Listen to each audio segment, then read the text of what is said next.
Chinelo had always loved food, but not just any food. Food that was already made. Food she didn't have to stress over. To her, life was too short to spend it standing in a hot kitchen stirring pots and washing endless plates. Every day after work she would stop by one restaurant or the other, taste whatever looked good, and go home satisfied. She was known among her friends as the girl who always knew the latest bukka, the newest spot, or the cheapest joint that served the best stew. But what Chinelo did not know was that her appetite for buying food anywhere and everywhere would one day put her life in danger. It all began one humid evening in Lagos. The sky was gray, the clouds hung low, and the air smelled of smoke and fried oil from roadside suya stands. Chinelo had closed from work late, and instead of heading home, she noticed a newly opened restaurant not far from the bus stop. The place looked elegant from outside, with bright lights and a glass entrance that made it appear classy and modern. She smiled to herself and thought, "This must be my new favorite spot." She walked in and was welcomed by the aroma of freshly cooked jollof rice, fried chicken and pepper soup. The restaurant was filled with customers, and the waiters moved around with smiles on their faces. She felt at peace, convinced that any place that looked so clean and organized must surely serve hygienic meals. She ordered rice and chicken, and within minutes her food was served. The taste was heavenly, the spices balanced, the chicken well seasoned. From that day forward, Chinelo became a loyal customer. Every evening after work she would stop there, and sometimes she even ordered deliveries to her office. She was so impressed that she told her colleagues about the place, and soon the restaurant gained even more popularity. But something happened that changed everything. One afternoon, Chinelo ordered food to her office because she was too tired to go out under the hot sun. The delivery arrived quickly, steaming hot and smelling delicious. She ate with excitement, but just when she was about to finish, she noticed something floating inside her stew. At first, she thought it was a spice or vegetable, but when she looked closer, her heart skipped a beat. It was a dead cockroach, soaked in oil and pepper. Her stomach turned. She dropped her spoon, covered her mouth, and ran to the restroom. She vomited everything she had eaten, trembling with disgust. That night she tried to convince herself it was just a mistake, maybe a rare accident in the kitchen. But the image of that cockroach haunted her. Days later, she brushed it aside and returned to the restaurant as if nothing had happened. She continued to eat there until one fateful week when her health broke down. Chinelo woke up with severe stomach cramps, her body burning with fever. She couldn't stop running to the toilet.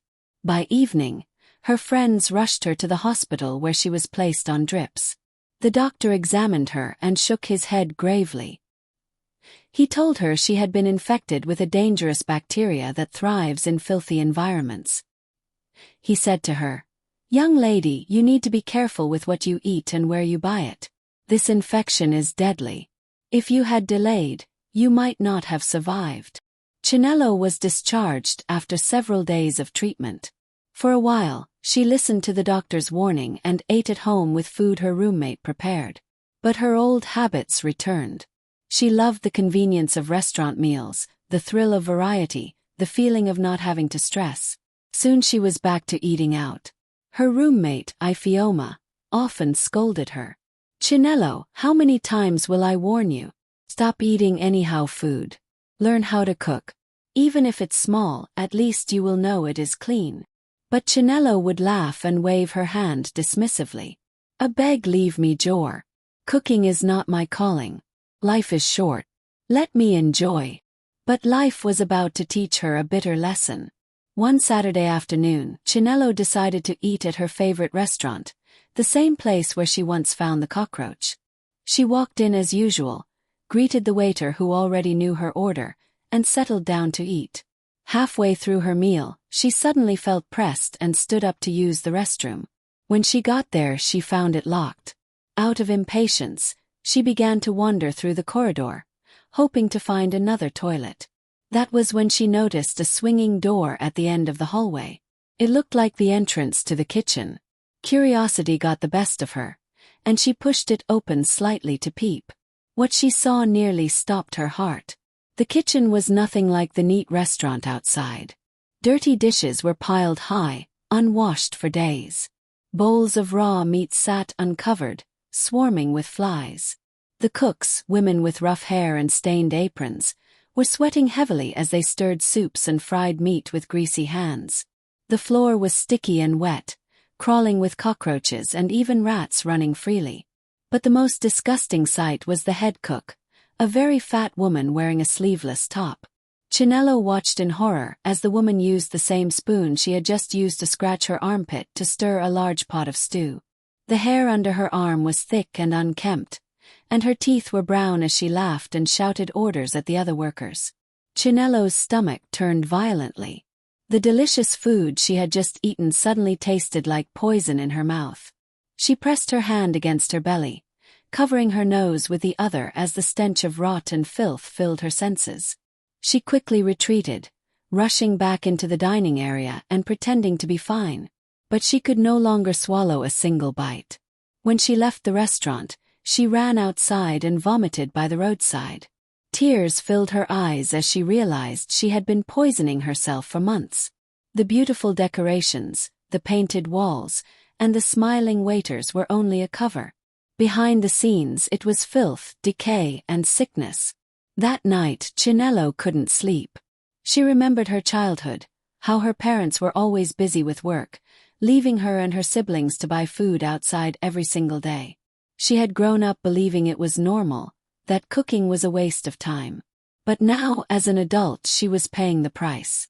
If she had listened to Ifioma, if she had learned how to cook even the simplest meals, she would not have been lying in hospitals or swallowing bitter drugs. The next morning, Chinelo woke up determined to change. She asked Ifioma to take her to the market. For the first time in her life, she bought tomatoes, peppers, onions, rice, and spices. They returned home, and together, they prepared a simple meal of jollof rice. It wasn't perfect, it didn't look like the restaurant food she was used to, but when she tasted it, she felt peace. The rice was clean, safe, and made with care. She smiled at Ifioma and whispered, "From today, I will never eat in anyhow restaurant again." Chinelo kept her word. She started practicing new recipes, learning from the internet, and gradually mastering the art of cooking. Her colleagues at work were surprised when she began bringing her own meals, neatly packed in food flasks. She felt proud each time she ate, knowing she was safe. Months later, her health improved, and so did her confidence. The lesson was clear in her heart. Not every restaurant is what it appears to be. Behind fancy walls may lie filth you cannot imagine. And sometimes the best way to stay safe is to take charge of your own meals.